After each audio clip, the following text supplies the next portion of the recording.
Hello and welcome to the Footy Mailbag. My name is Damo. And I'm Clarky. Let's get to it.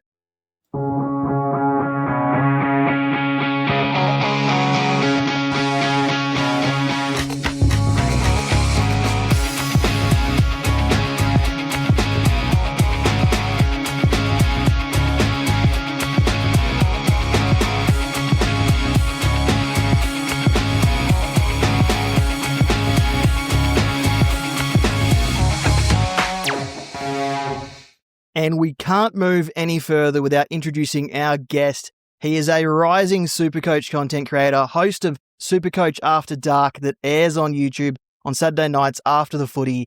It's RookieCoach. Thanks for joining us, mate.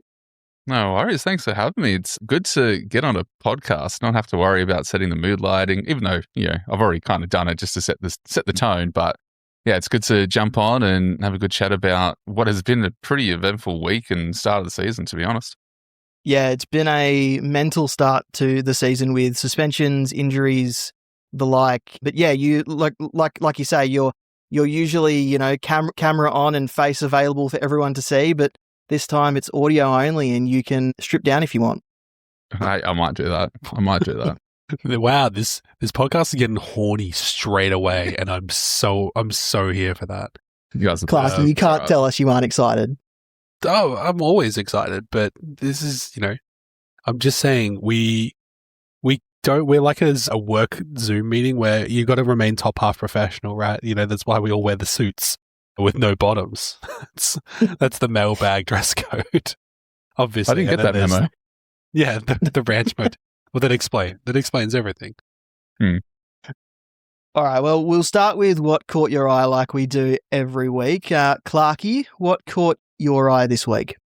Look, what caught my eye is that I hate Supercoach, and this is it. This is where I realized that everything that I've ever done has been leading to this moment where I'm like, oh, actually, no, I'm not good at this. Hang on.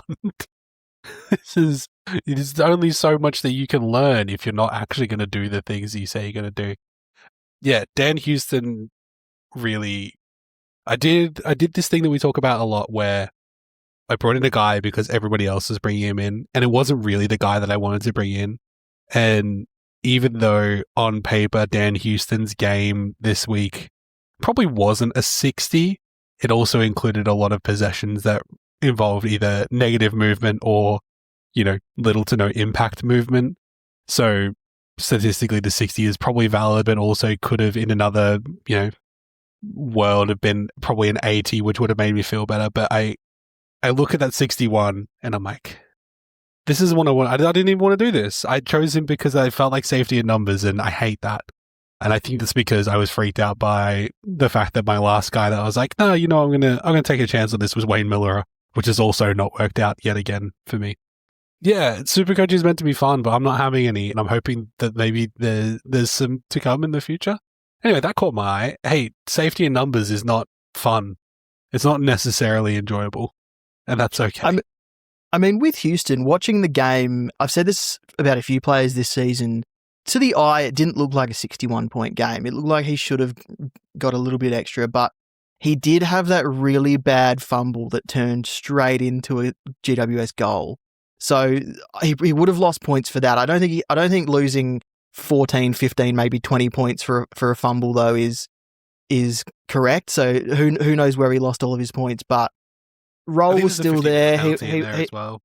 Yeah, but I mean, like, Roll was still there. I mean, he just wasn't getting his hands on the ball. Like, we thought Howe and Moore coming in would diminish his role a little bit, and it did, but it didn't at the same time. He still had the same role. He was still taking the kick-ins, and now Darcy Moore's out for another month. So maybe the owners will get another month or so of data to assess whether he is a keeper or if he's just a stepping stone. And Clarky, hopefully he turns around for you, and whoever else traded him in.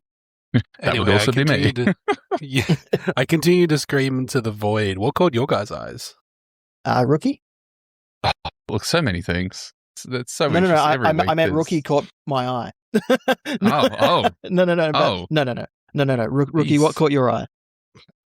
all the compliments heading into this podcast. No, so last week I think there was a few things. The one that actually threw me the most, and it's not even a problem per se, but just an observation, how somehow a player which was going at 33% DE was somehow over 100 points in Supercoach. And I'm talking about Pickett from the weekend's game, where Melbourne did, rightfully so, absolutely dominate and come back to win that game. But it just blew my mind that we see a Houston, for example, go almost the entire game at 90% DE, but still get critically done under by his clangers. But then we see Pickett come in, absolutely butcher the ball the entire game. But then that last quarter has what I would call more of a moments player burst of impact. And then he gets scaled through the roof. And it's like, oh, he was 43, I think, around 46% DE by the end of the game, and had a massive spikes where I'm like, okay, so is this the scoring pattern that we can try to potentially target? Are we getting the moments players? So we're not looking for stability anymore. We just want the person that's going to be impactful at key moments of the game. That was probably my biggest takeaway.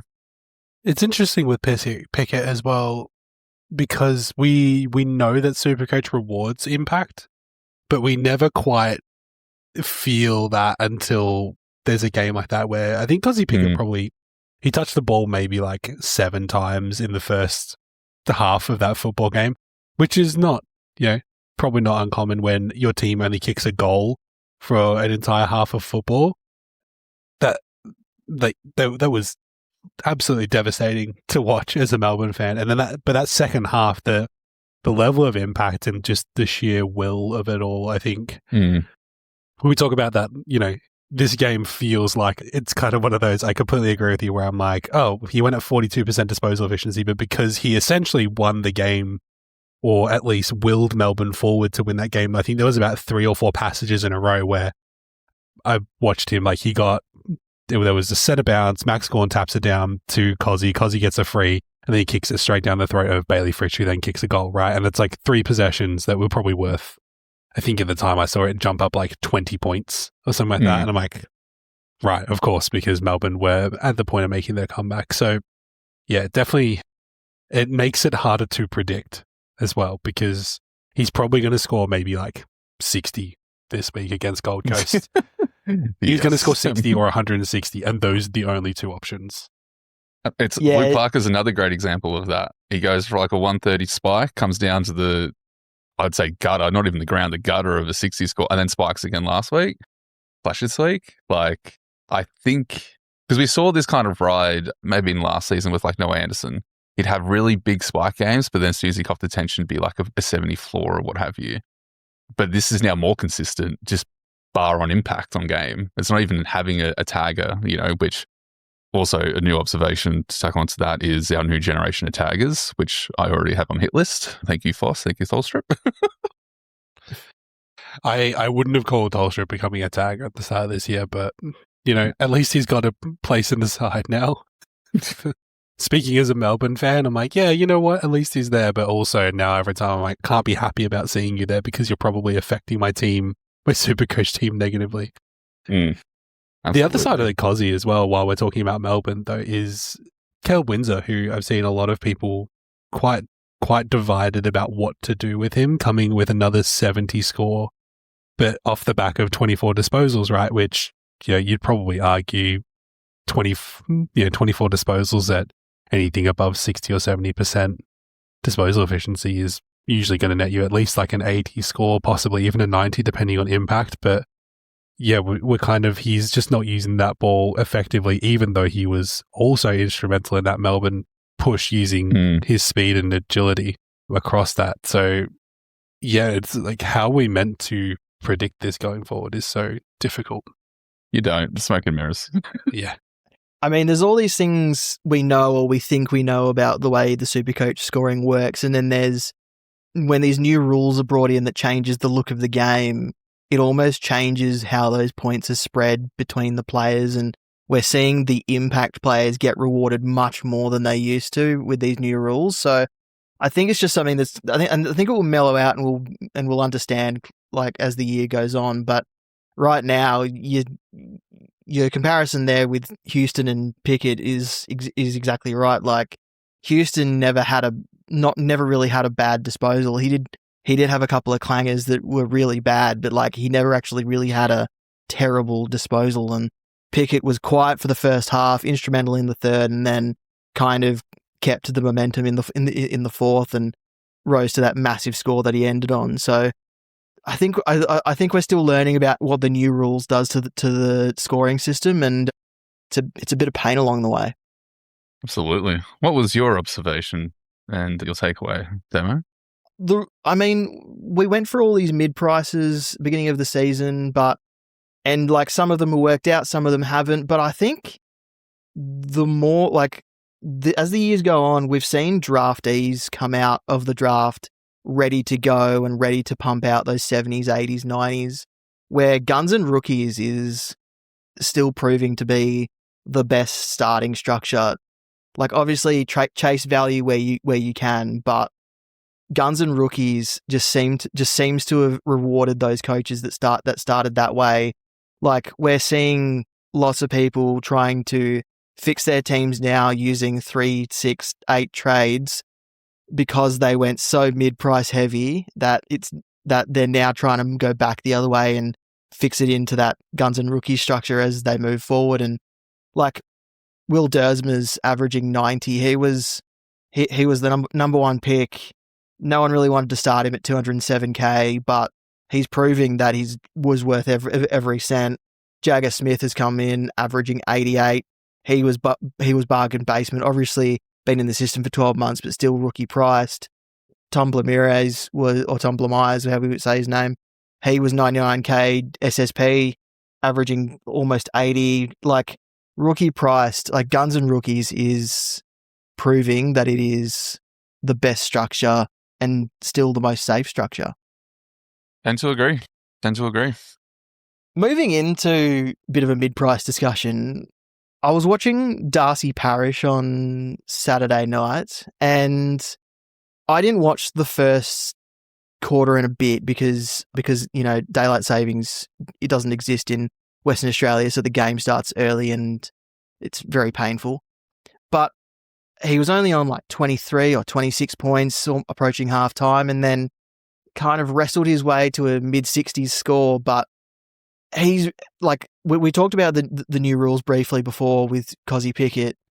Darcy Parish is really not suited to this fast-paced end-to-end football, and he really only bobbed up late in that fourth quarter when the game was on the line, and people are now wondering whether he can perform at the heights that he once did and be that safe mid-price pick that everyone said he would be. But I mean, Essendon's in a world of pain at the moment anyway, but Darcy Parish just is almost emblematic of the way that Essendon's going at the moment.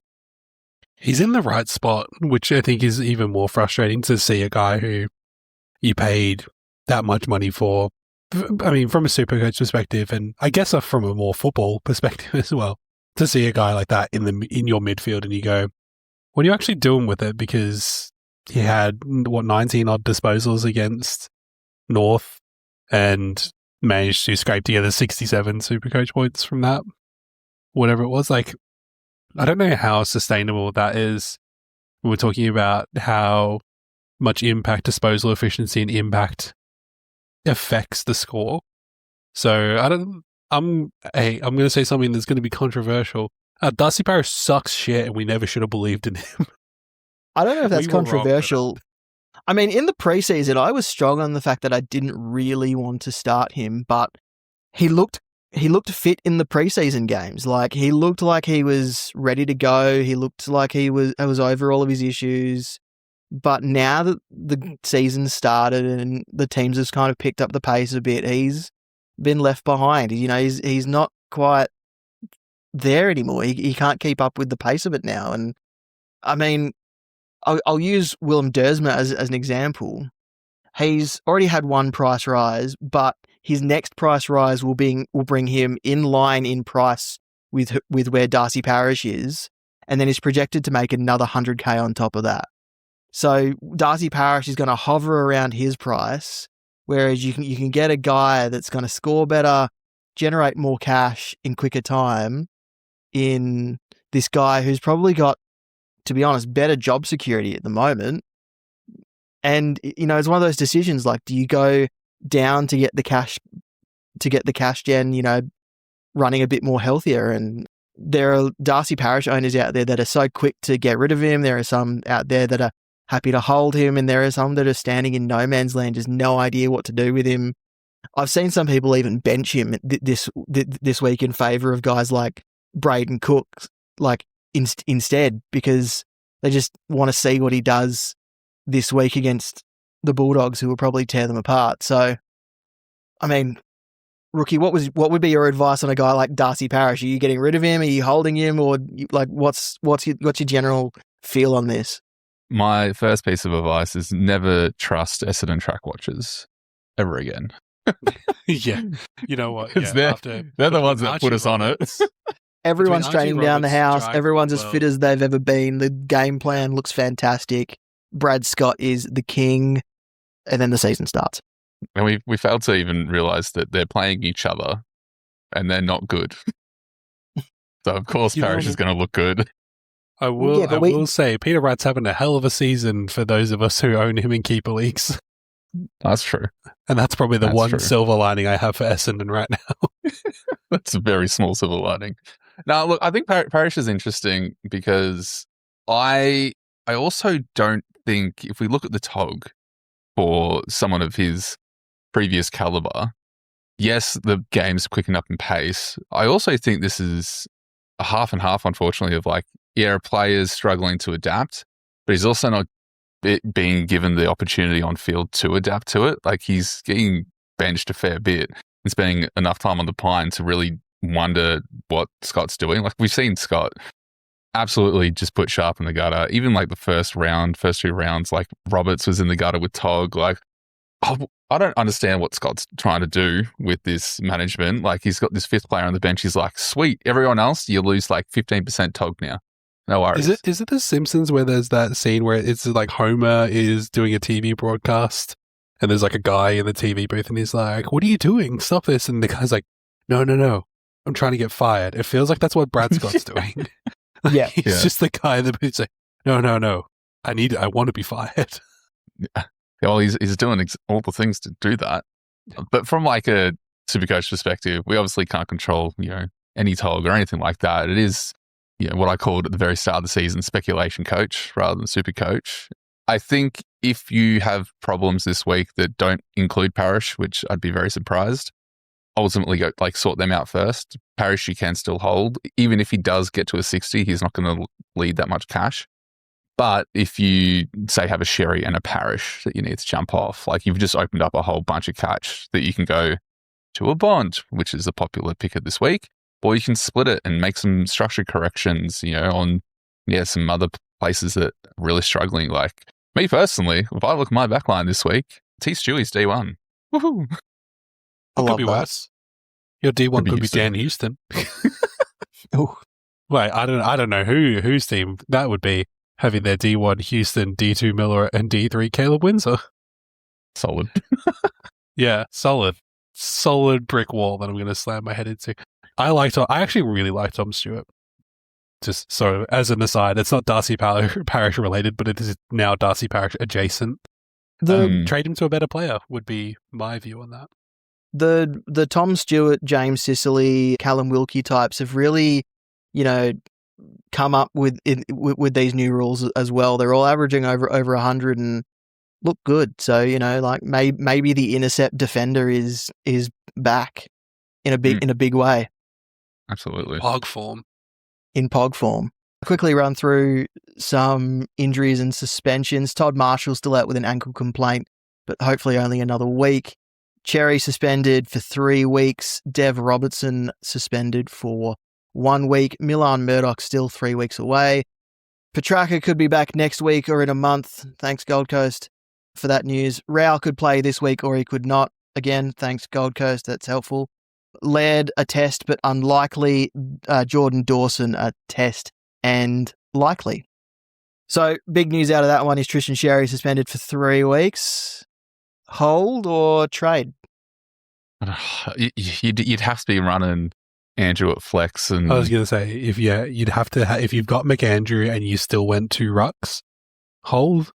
If it's Sherry, if you only had Sherry and McAndrew, I think you have to find a way to flip him to Tim English, or I like Grundy's matchup this week, or even Max Gawn, who is continuing to just do the thing. He's doing the thing every week, but I don't think you can hold Sherry for 3 weeks. No. Yeah, I mean, I've seen people. I mean, we saw it on Saturday night. Everyone that didn't trade in Sherry came out with it on their little high horses and, high and mighty a little bit.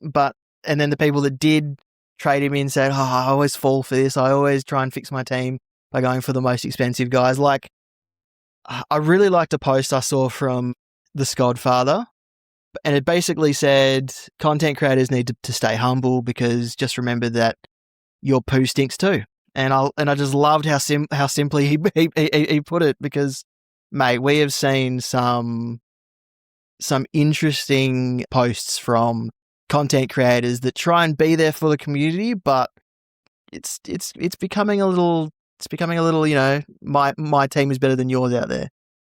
But yeah, the other 2 content creators, I can see the gears turning rookie for you, and I think we're on the same page. They were like, yeah, it's tough out there. It's definitely spicy out there. It is especially like it, because the Supercoach is a niche area to begin with, and then you go deeper into the niche with content creators in the space, and then you start to see the separation between the ones that are like, oh well, like we tried, unlucky, who could have expected this, and then others that go, well, this is why I don't trade in players over 6. This is why I don't go early on rookies. This is what, and it's just like, okay, I mean, like, Captain Hindsight, thank you, but I can't wait for something to come around and bite you in the bum, because season's a very long season. A week in Supercoach is very long. My favorite thing is the BuzzFeed content creators is how I refer to them internally. Oh, I love that. They're just like, like, top 6 reasons why I wouldn't have traded out Caleb Windsor this week if he scores like a 90. Like, here's why I told you the blah, blah, blah. It's funny because, and I suppose, I don't know if this is too much inside baseball for the listeners, but, like you said, Rookie, it's a very niche market with a very limited appeal to audience.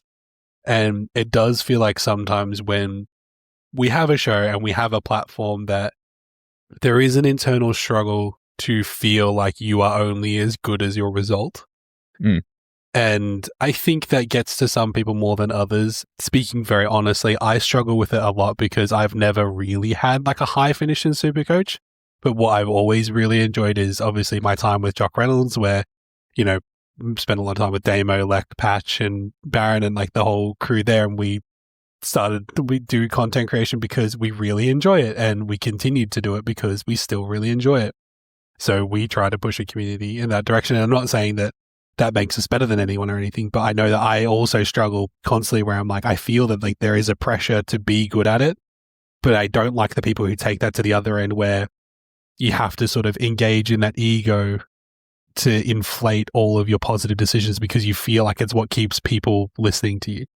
Whereas they're actually just there are just so many voices out there that are just great to listen to. Like, I love listening to the coaches panel, regardless of, I wouldn't care if MJ was rank 150,000th or, rank 50th. It doesn't matter to me because I really enjoy engaging with their content. So yeah, that ego part of it is always very difficult to navigate. And I think it's something our listeners should just be aware of. Like, don't do that to other people because it sucks. I mean, like, I would, to your point, I'm a walking example that's not everyone. Like, I literally came into the spot as a rookie. I literally titled the channel that I have no idea what I'm doing. This is my first year, first seat, whatever it is. And, long and behold, apparently it took off and people liked it because it's just like, we just want the community. We just want to enjoy and talk about this niche game that we love to the bigger game of AFL that we love. That's all we want.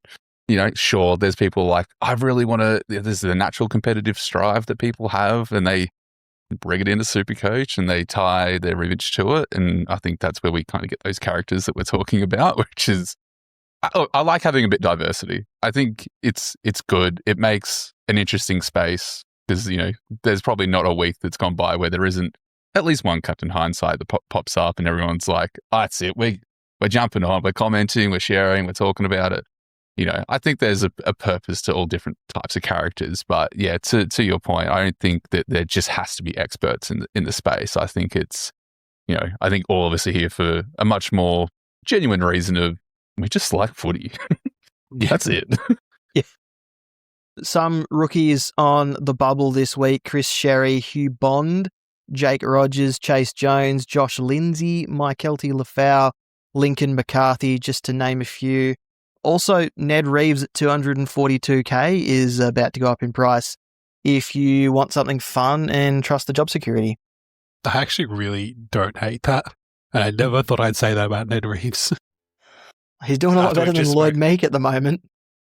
You know what? So I was talking footy with somebody at work who is a Hawthorn supporter, and I remember distinctly, I think a week out from the season we were talking, and he was like, Ned Reeves is going to be much better under the new rules than Lloyd Meek because Lloyd Meek isn't athletic enough. He can barely jump, and that's kind of Reeves' wheelhouse. And I feel like Hawthorn running the double ruck, it's kind of actually really proven that stark difference between the way those two play together. So I don't know. I think it's not even just as fun as you mentioned, say, Damo. It actually might be quite practical. Yeah. To some people. You talked about having Darcy Parish and Tristan Sherry. What if you went Tristan Sherry and Darcy Parish to Bont and Reeves? That would solve a lot of problems for a lot of people. I don't have Sherry, but that does. Do I want another mid-pricer to give me headaches? Yeah, that does tickle my jimmies in the right way. It's an interesting swap to think about for sure for the owners of both of those players and wanting to get rid of them. The Footy Mailbag takes absolutely no legal responsibility for your team if you make that trade. This is not financial advice. Yeah. Gamble responsibly. Clarky, I don't know if we have any grievances and gratitudes. No one has actually labelled their voice note. So we'll get straight into the questions, and if they pop up, we will acknowledge them. We will acknowledge it, yeah. Yeah, we'll do the Roman Reigns and we will acknowledge them. So let's get into listener questions now. Just a reminder, please submit questions before 8 p.m. Melbourne time on Wednesdays to be included in this week's in the week's episode, and send us voice memos. Link on our website next to the link to our question form. But we do have a voice note from Jeff, our good mate Jeff. He actually also sent us a written question.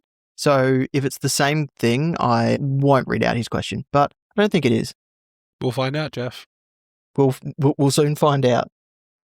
Hey, g'day, fellas. It's Jeffrey Head here. Got no grievances this week, just gratitudes. It's been a bloody good week. Hang on a sec.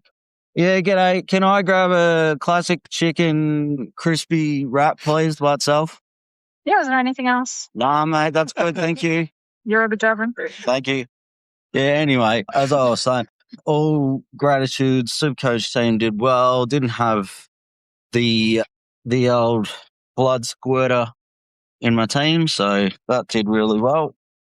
Yeah, thank you. Thanks, Dale. Cheers. Yeah, and yeah, just wanted to give you guys a big shout out, all three of you. Love your content, love the work. Good to see RookieCoach getting around the block. And yeah, pretty grateful for you guys as mates. And just something to look forward to every week. Anyway, cheers. I hope you guys have a fantastic week in Supercoach and in your lives. Love yous very much. Catches. Thanks, Jeff. That's really sweet. I hope what your a ride. crispy chicken. Yeah, I hope your crispy chicken wrap was absolutely excellent. I hope it was banging. That was amazing. Yeah, there's a lot to unpack. I wouldn't have picked drive-through order to happen in the middle of that voice note. And when he, when you paused, Jeff, I thought you were done. You kind of ended on a note where I'm like, oh, is that it? Oh no, you were just getting your wrap. That's a good. Really glad to hear that you had such a good week, and we're grateful for you for listening to the show. It's we don't exist without listeners, and you've been around for a very long time. We appreciate you. That was very funny. I loved that. Yeah. Okay. We've got to move it's on. thrown us completely. Yeah. You know what? Just got to move on. I have no notes. Second question. Was that a question? I'm not sure. Vinny asks, what do I do with D4, D5, mid-pricer or another rookie? Oh, well. We've already spoken what about are you doing with it mid. now? Yeah.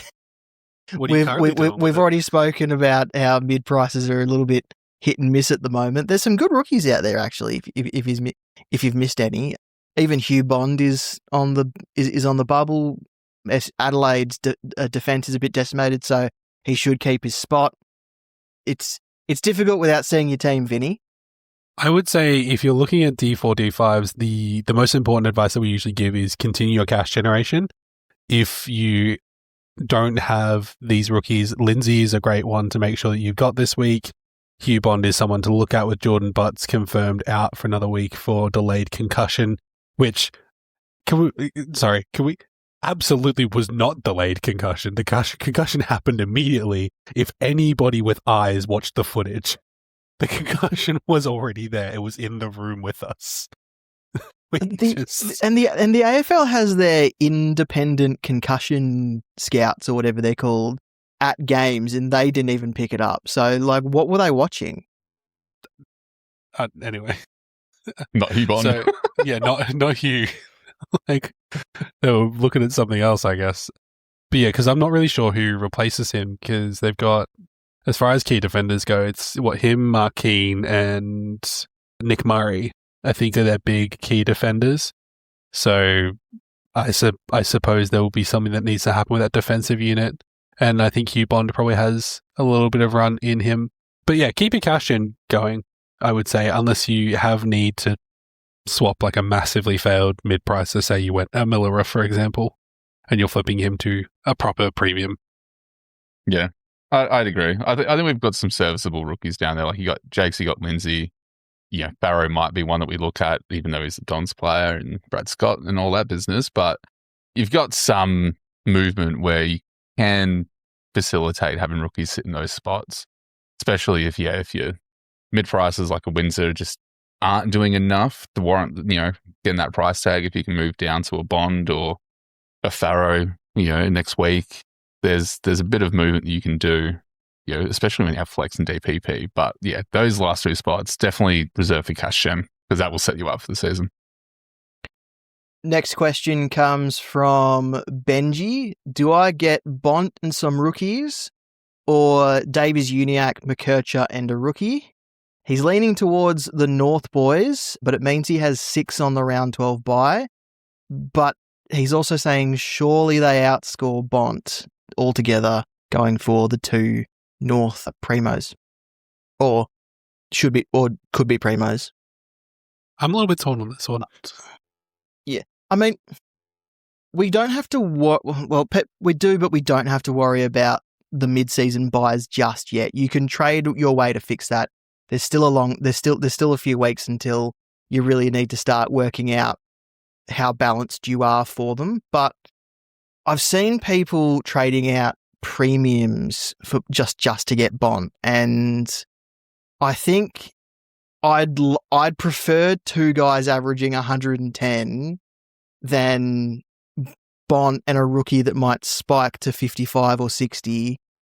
And Bont still has the same issues that he had before, like when people weren't starting him. He's still over 700k. He's still probably going to average 120 plus by the end of the year. The point was we were waiting for his price to come down. Well, this is in my scenario here anyway. And we were going to grab him once the break even became way too high for him to maintain. I see LDU as someone who's really, got a new lease on his midfield life this season in having the guys around him. McKercher looked really good against Essendon, but mind you, everyone looked good against Essendon. But I think those two guys and a rookie makes more sense for me. But I mean, Bont's a guy you definitely want by the end of the mid-season buys. What do you guys make of Kirch? Because I think he's only really had one good score. I use the air quotes for good. I don't know if my tone inflected that enough for you audio listeners. Imagination. I worry a little bit about, are you trading your way into somebody who is at best a D5, 6 option at the end of the year? Not to say that you should expend or overextend yourself to buy Bont, but I do worry about trapping yourself in that McKercher bubble. You want to be very certain on him. I really like LDU's role. As an LDU owner, he's done exactly what I thought he would do. Yeah. So, where do you guys stand?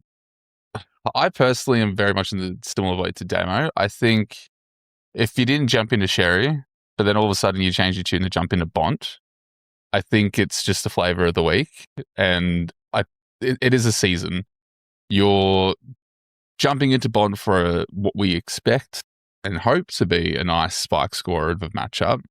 But how does that affect you the following week once Naz comes off his bye, once Whitfield, who's under 550k now? I personally, my team, I'm doing a little bit different, but for anyone else, if you haven't got the Bond and you don't have Whitfield, for example, I'd get off Sherry, move into someone who can replace him, and then I'd hold cash and then just target Whitfield. I would be trying to maximize that cash as much as you can. Because again, at the end of the game, you're going to get ahead by having less rookies on field than off field. And I feel that those that if you trade in a primo, then sidewaysing, and it's not Sherry to Bont, I understand. Totally, you could probably get a pass. But if it's anyone else that's healthy and playing, make it make sense. But I don't think people are looking far ahead as to how it might influence, picking up Whitfield at his bottom out price, picking up Naz before he spikes back up. There's all these great options coming off there by next week that if you don't have cash free, you're kind of sitting on your hands for a little bit while everyone else is picking up these guys for cheap. And that might not feel great. Yeah. So I think we're leaning to LDU, Kirch, and a rookie for Benji here. Yes. Yep, sounds good. Next question is from Con. I'm looking at trading Cornelio to Tim Kelly. If I do the trade, Kelly will sit in my forward line. Or I was just thinking Josh Rochelle looked way too good as a midfielder to get kicked out of the CBAs. What do you guys think? I think trading Cornelio is the good move. I'm not sure if I trust Tim Kelly or Josh Rochelle enough for that to be the move, but the positive thing, they made Tim Kelly earn his way into that West Coast team, and he's been looking good and having forward eligibility and the history behind him in, when he was at Geelong, when he first arrived at West Coast. I think I trust Tim Kelly more than Josh Rochelle to hold on to that sort of scoring, and they're similar prices anyway. So I think I like Tim Kelly. I think you should stick with the first thought of Tim Kelly here. I know it feels yucky because it's Tim Kelly and it's like, why? I actually really like the Tim Kelly pick. If he maintains this sort of scoring potential, that's top 6. That's top 6 potential in the forward line. And Yo's out now. He's got an abductor issue, so they have to play him in the midfield. And as Emma said, his only spot, yes, he's had some questionable security at moments, sure, but he's looked good. And it feels yuck, but you can't argue the value, especially when seemingly our forward line is becoming a ghost town and everyone's disappearing on us. I 100% would go Tim Kelly over Rochelle every day of the week.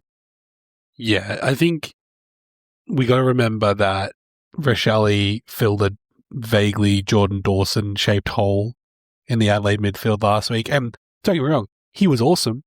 I love Rochelle for that. And I don't think the question has ever been, can Rochelle do it?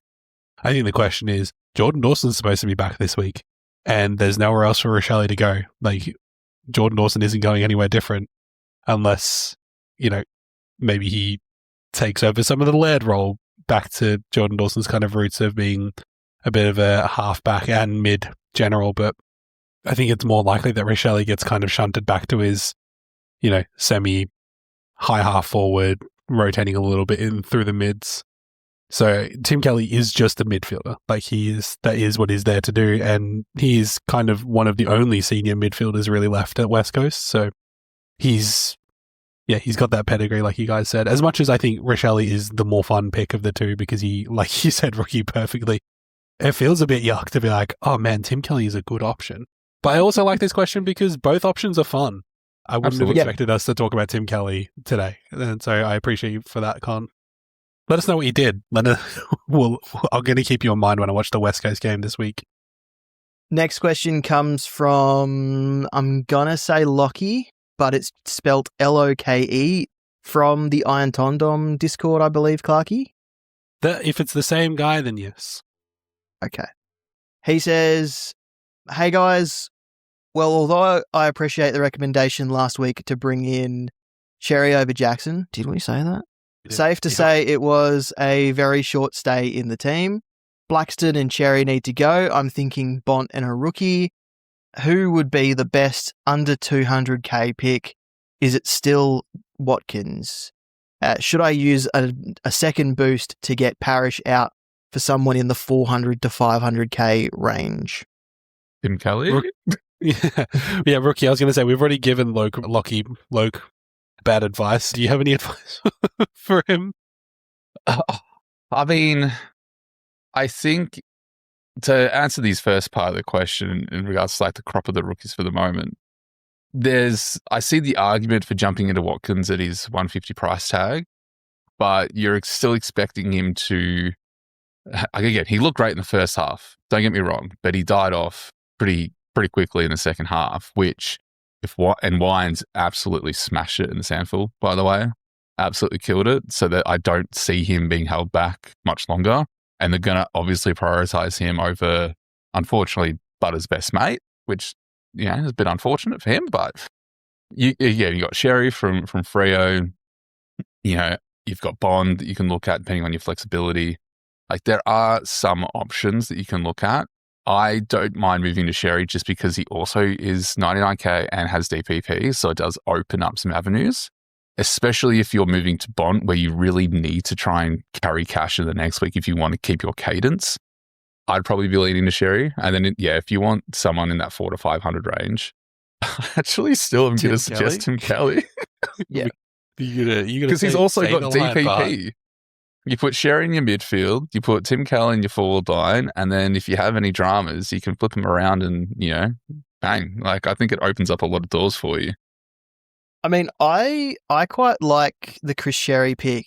I don't know about his long-term job security, but I think he's got at least 4 weeks in the team from here, which is a pretty solid, which would get him some pretty solid cash. Like, he's projected to gain 35k off a score of 32, which is what he scored last week. If he can average 55 from here for the next month, that's going to be a pretty good investment in my eyes at the 99k bottom basement dual position kind of, price tag there. So I think I prefer him over Watkins at this stage. But I mean, yeah, Blackiston and Sherry, you're right, they need to go. Bont and a rookie, great. And then Parrish out for Tim Kelly, like we keep saying. I mean, if you want to throw a spanner in the works as well and move cash around, don't get Tim Kelly, go with Will Dersma. Bring some cash in the next week and then absolutely spend that cash to get a bottomed out Whitfield or a Naz. Yeah. That could also work too. Yeah. Yeah. I would also like that as well. I would like to suggest some other names between that 400 to 500k range, which is including but not limited to Shea Bolton. Yes. Okay. Yep. Josh Tracy is currently averaging 113 as a forward. Fun. I think he could win a Coleman. I'll say it out loud. I think he could win a Coleman this year. I think he's doing exceptionally well. And I would like to point out, and it's actually still pinned on my profile, I tipped him for the Coleman and people ripped into me. Yeah, because you're exceedingly and unwaveringly pro Fremantle, Damo. Well, yeah, You but bias bitch. How dare you but- love your team and have faith in your best forward? but last year I told people to go Brayshaw over Sarong. No one listened. And guess what? Brayshaw had a better year than Sarong. This year, I'm tipping Tracy for the Coleman, and no one listened. And guess what? He took 12 marks on the weekend. He's looking like a Coleman type forward. I mean, if Ben King could leave the Gold Coast forward line for 5 minutes, maybe Tracy would have a better chance, but he's still a chance. I also, hear me out on this.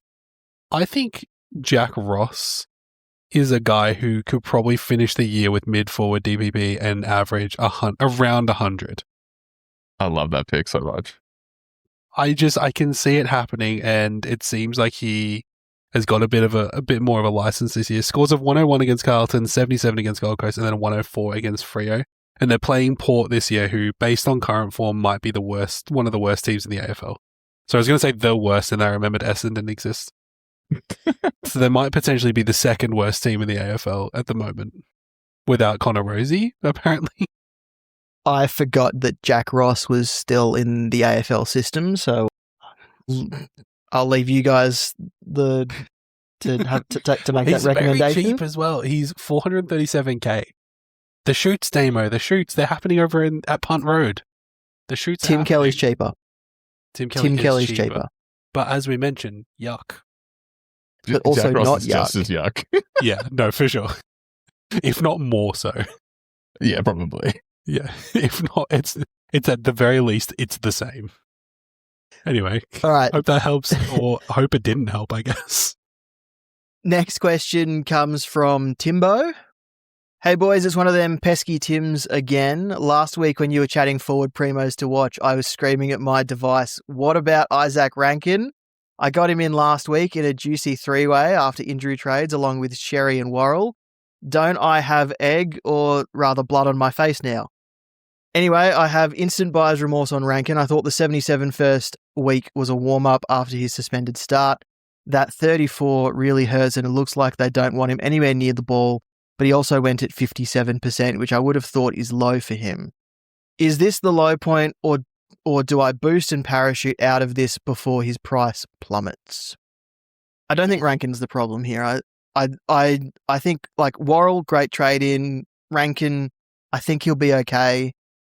It's the cherry bomb there that you need to probably get out of.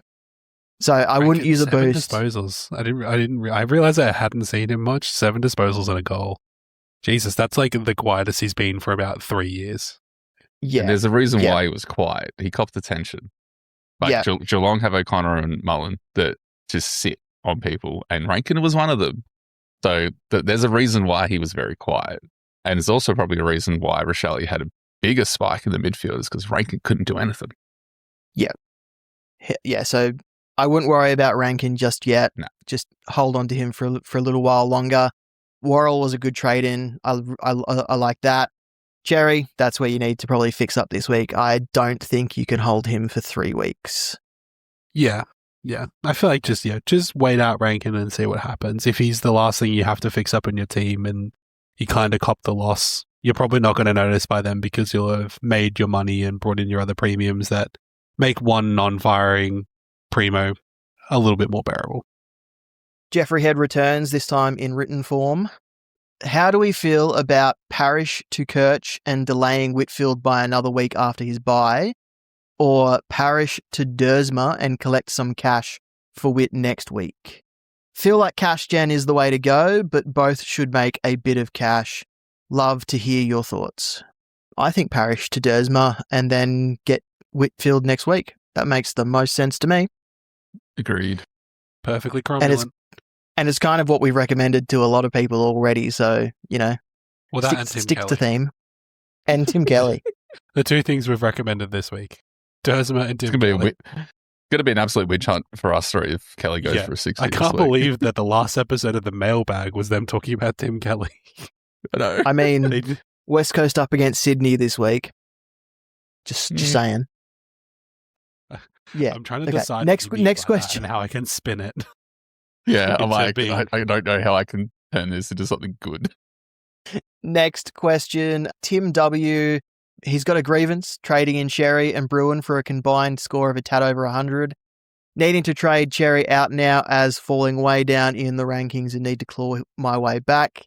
He is planning Worrell, Josh Dacos and Holmes in for Rosie, Cornelio and Cherry.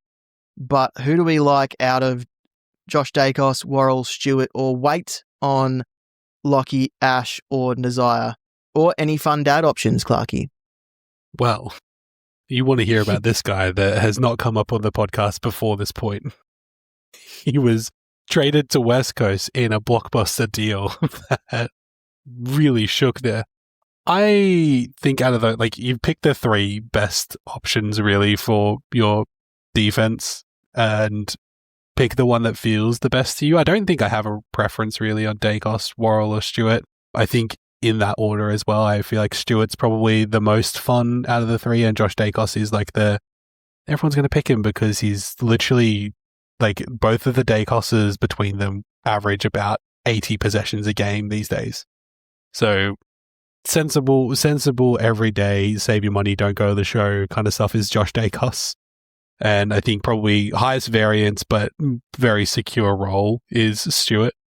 I have a vendetta against Worrell because he is eating into all my Miller points. And The that's fact why that I Wayne traded Miller in. can't Wayne Miller can't hold on to the ball is something that I didn't realize when I traded him in. Because I've every time I watch now, I've never been more aware of Wayne Miller, and I don't think he has ever been more aware of himself, except for when he was aware of his hamstrings not working properly. But man needs to hold on to the ball, not stop giving that ball to Josh Worrell. No. Keep giving Josh Worrell the ball. Yeah, I need Josh Worrell to continue with the ball. Any other options from you guys? What are you thinking? I mean, I think Worrell, Josh Dacos, and Holmes in for Rosie, Cornelio, and Cherry makes a heap of sense. I don't think he needs to think about anything else. That just makes a ton of sense to me. So, yeah, if that's what you're planning, stick to your plan, Tim. I'd agree. Another Harry. Timfestation. Harry wants to know, if Parrish is dropped, does that strangely make him a hold option? I still have a lot of growth with my rookies and don't want to cash out on them yet, and the 140k in the bank cannot get me a good upgrade to a primo mid. Maybe Bolton is a good pivot. Cheers, love your work. I'm going to say that man's name again, Tim Kelly. Tim Kelly. Look, if Parrish is dropped, maybe he is a hold just for this week. Like, if He there's won't be dropped, though. Will he be if you dropped? can't, who knows? What's the actual likelihood of that happening? It's not zero. I can promise that it- much. Okay, not zero. Is it better than Shea Bolton? Talk to me about Shea Bolton, Damo, as the free. Is this is not a well that exists forever, is it? This is a till Hayden Young returns. It's basically till Hayden Young returns, and he's maybe a week or two away. But it looks like they're giving Hayden Young a bit of a conditioning block because he's participated in most drills, most full ground work with the squad the last couple of weeks. It looks like they want to make sure that the strength is good in that hamstring again before they bring him back, which is smart, and I like that. But it means that Bolton's work in the middle might be a little short-lived, or maybe someone else suffers when Hayden Young returns. Maybe we see less of Murphy Reid in the midfield. Maybe we see less of Matt Johnson in the midfield. Something like that's going to have to give for Hayden Young to come back, and it's going to be someone that's going to create a bit of tears in the community. Yeah. So just to sum it up, I can't recommend. So in other words, I don't think I can recommend Shea Bolton until we see him with Hayden Young. Yeah. The longer this show goes on, the more I realize that what started out as a joke has now become an actual patch-all solution. Tim Kelly. Right? This is the Timfestation episode. We've had 2 Tim questions. The Timfestation. Clarky, Yeah. you've just named this week's episode. Thank you. I will expect my check in the mail.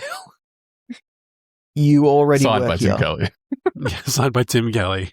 Yeah, get rid of Parrish though, and I would say hold the cash if you can. Absolutely. Just in case we didn't answer the question. And the last question in the list is from Jared. Disaster brought in Cherry to flex last week for his great run, plus have Blackiston, Hayden Young, and Parrish problems. With DPP can do most things, who should I dump and bring in? Currently have Sinclair, Clark, Houston, Butters, Anderson, Sarong, Merritt, English, Sheasel, and maybe Flanders as keepers. Thanks for the help, boys. I'm so sorry, Jared. I don't mean to laugh, but sometimes you read the question and realize that we already know, and I think you might already know how we can very cheaply solve one of your problems. Tim I'm Kelly. not saying it. You know what? I will say, I think this is so interesting in this episode that we've had somebody who is still holding Rosie, which, like, you know what, like, obviously if that worked for you, like, good hold and you haven't lost any money on that, and, you know, that trade has really worked. Like, that was the Worrell, Jacos and Holmes trade, which is a great trade for your holding. So really, really kudos to your patience with that one. But still, like, holding Hayden Young as well alongside Blackiston when you've got Blackiston and Parrish problems. Like, really proud of you, Jared, because that takes a lot of self-control to not throw Supercoach in the bin and just try to fix those guys immediately. So, for what it's worth, if you're still holding Hayden Young, I would continue holding him now. Yeah. Same with like a track. Yeah, I'd probably dump out of those three. I would still hold Hayden Young. I agree with you, Damo, and I would probably move Blackiston and then consider moving Parrish. If you're feeling nasty, you can go either way with him. He's we've already covered. He's right on the money of, like, his break even is probably what he's going to score. And dump Cherry as well, I'm guessing. Yeah, because he's got Cherry, Blackiston, Cherry. Young, and Parrish. Yeah, Cherry becomes Vaughan, and then Parrish becomes a rookie. And Blackiston can be then whoever you want. You can go a rookie, or if there is a particular West Coast mid forward that maybe is available to you with the leftover cash, and you're feeling nasty. Tim Kelly. Never heard of him. Who's that? Gonna have to be a drinking game from this, I think. Well, I think we've killed someone if that's a drinking game. Absolutely. Someone's now got a very big St. John ambulance bill. Does that make sense for Jared? Like, do we have any other options? Yeah, that does. Yeah. I think that's good. I think that's good. So that was the last question. I actually have a question. Keep a lookout because we haven't spoken. Oh, there we go. On this episode. I've raised my hand and everything. Clarky is the last question. What is everyone doing with Dev Robertson? I'm holding him because he'll be straight back in after his 1 week suspension. Very good. Yeah. As far as I'm aware. Agreed. Yeah. Okay, cool. That's all right. Just checking, because I kind of expected people to ask us about that, but I just wanted to put it out there publicly. You got to hold that. There's nowhere else for him to go. Yeah. I think the same could be asked for Marshall as well, because it's now getting on it keeps getting pushed back. I imagine people are thinking, is it just going to keep getting bad? Like, I've got this dead spot. Like, he hasn't moved that much cash or at all. What do I do? I think the thing with Marshall is he's had foot, Achilles, lower leg issues for a while, and he obviously missed most of last season with that Achilles issue.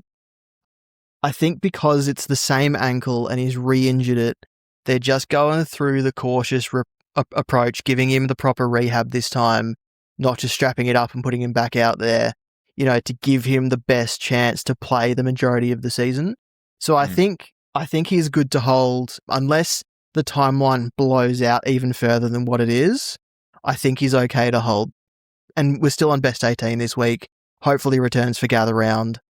I think he's fine to just leave there for now.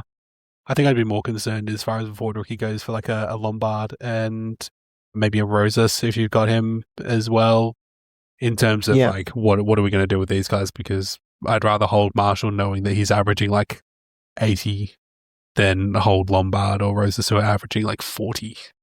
Yeah. Absolutely. Agreed. All right. That was the last question. Keep a lookout for our traffic lights across our socials and on our website. Green is a good pick. Yellow is a watch or hold. Red is a trade or avoid. I consulted the community this week and cherry is a trade. A player could earn their rating for several reasons, including but not limited to scoring potential, job security, price point, reliability or injury status. People, please read the blurbs to get our proper thoughts. I'd leave those comment sections to fester by themselves these days. It will be posted shortly after teams drop on a Thursday with an update on Friday if needed, once Sunday teams confirmed. It's very funny that every time somebody asks you and doesn't read the blurb demo is that we know exactly who's not listening to the show, in which case you will receive a strike on your account. And after the third strike, you will no longer receive the traffic lights. You are forced to trade in Tim Kelly. Yeah, you are forced to trade in. The one thing about the traffic lights is I look at ownership, and a lot of the comments are people asking very specific questions about their specific situation with their team. If someone's 70% and traded out because they're going to be missing for 4+ weeks. If you've got a guy who's a pod in 3% of teams also out for 4 weeks, the advice is probably transferable. Like, I'm gonna give advice to the majority. The traffic lights aren't for one specific team for your 3% owned guy. Absolutely. If the shoe fits, the shoe fits. Like you can, exactly you can take right. it and put it on any player really that you want. It's like, oh, they've got a same injury. Oh, they're out for the same period of time. Yeah. Just, think about it a bit. Ruthless. I love it. Yeah. Sorry, I put up the traffic lights every week, and the comments always are always either so funny because it's like you clearly did not read a single thing, or I just leave it. I just post and then never look at the comments because I know exactly what they're going to say every single week. 1 week you should just do like 5% under owned traffic lights, but then have everyone cause an uproar that there's no one above like 20% owned in the traffic lights just to stir them. I think I did that by accident once, and it was our most engaged feature, but it was everyone being angry in the comments. You haven't mentioned my player. What do I do with this guy? You don't fucking know. Do what you want. Red square, orange square, blue square, whatever square you want it to be. Man, I can't believe the mailbag went woke and only did under 5% owned players. Damn. Also, don't forget to check out Nate's captain's article over on the website. Head to the main page, hit the little captain's artwork, and it'll take you straight to the latest article. Same with the traffic lights as well. Rookie, who are your captains for this week? Because you're not in the article, so... Yeah. No, I'm not. Look, for the moment, it's currently sitting on Shees for the VC with Butters captain. That Same. could very well change to a captain on English against Gladstone. But I still have some trust issues with the Rucks this season. Yep. Fair Except for enough. Max. Yeah, I'm also on... I don't know. He's age defying, apparently. I'm the same as you. I'm on Sheasel with Butters. So... excellent. I'm pro Ruck, so I'm doing Grundy into English. I like that. I like that a lot. I like that actually. Yeah, that's good. Right. We're pro Ruck over in the Clarkey household. You filthy anti-Ruck. And that's it for this episode of the Tim Kelly Mailbag. Rookie Coach, where can people find you? They can find me on X/Twitter and YouTube, just RookieCoach AFL, all things there. There is a Discord that has just went live this week as well. If that's not enough and you want more conversations, I'll post all heaps of content in there as well. So links will be on the profiles if you want to check that out. But yeah, come say hi. Come check out After Dark on Saturday nights after the games. If you're still awake and conscious, you most likely probably sunk a few beers. And it's a perfect time to come chill out. It's very casual, very loose. Just have a good chat with mates, essentially, about footy. So make sure you go listen and watch Rookie Coach, guys, because his voice and his looks are both equally as handsome. And honestly, I've been a big fan ever since you appeared on the scene in your debut season. So it's so good to finally have you on because we've definitely been admirers from afar. So thank you for making all the great content you do. Oh, that's very kind. And speaking of After Dark, Damo was joining us this weekend with Steve, STS Supercoach. So it'll be a blockbuster All episode. stars. Yeah. All stars. If you haven't given us a rating on your listening platform of choice, please do so. It helps new listeners find us. You can find at Footy Mailbag on X and Facebook, at The Footy Mailbag on Instagram, and also thefootymailbag.net for our website. I'm at DamoSC if you want my Twitter account. Clarky, where can people find you? You can find me at Quantum JC, or you can find me over at my other podcast, The Falcon, which is at Falcon Footy Pod on all Instagram and Twitter. I think those are the two things that we have. That's been fun. We've got new fourth hosts. We're trying a new format where we talked about how Lance Collard had to tell his mum that he said a bad thing, but it wasn't the bad thing that everybody's saying that he said. Which, if he did say that, big fuckhead, don't fucking do that. Mailbag's going work. Getting Clarky. Yeah. Fucking. I'm sorry. Like, really? You're saying that you said a word that was you chose a word that was so dangerously close to a well-known slur? Really? That's the story that you're going with? We're Australian. When you've already been suspended for saying a slur. We are Australian. There's so many ways that we have invented in this country to insult someone. And you... anyway, sorry. End the show. Anyway. That's just a little preview for this week's Falcon episode, I think. Yeah. Thanks for listening. All the bad things you did. Thanks for listening. We'll talk next time. Bye-bye. Cheers.